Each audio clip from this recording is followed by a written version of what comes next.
Hello everyone, welcome back to my channel. দিনটা ছিল 12ই December আর location ছিল নিউ টাউন কেষ্টপুর।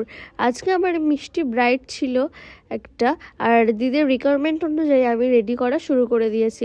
লাস্টে কিন্তু দিদি রিভিউটা দেবে, তোমরা কিন্তু রিভিউটা শোনো যে দিদির কেমন লেগেছে আমার কাছে মেকআপ করে। সো আমি দিদির রিকোয়ারমেন্ট অনুযায়ী শুরুও করে দিয়ে আমি আজকে সুমনকে বুক করেছিলাম আমার রিসেপশনের জন্য, একবার ক্যান্সেল হয়েছে আবার বুক হয়েছে। ওরা তাড়াতাড়ি এসছে, 1 ঘন্টা ওয়েট করেছে। ওয়েট করার পর আমার মেকআপ কি করে করেছে, আমি ইয়েলো শাড়ি পরেছিলাম, ওটার বেস বানিয়েছে। মেকআপ করার পর বলেছি না না পিঙ্ক শাড়ি পরবো, আবার চেঞ্জ করে পুরোটা চেঞ্জ করে এই যে এত সুন্দর লুকটা এসছে, আমার খুব পছন্দ হয়েছে। Thank you. তুমি এটা চলে এসো আমার সাথে। এইটা হচ্ছে সুমন। সো তোমরা এরকম লুক একটা পেতে চাইলে বুক করো। আইসটা ডাউন করো, হেয়ারটা করে দেখি। দিদির আই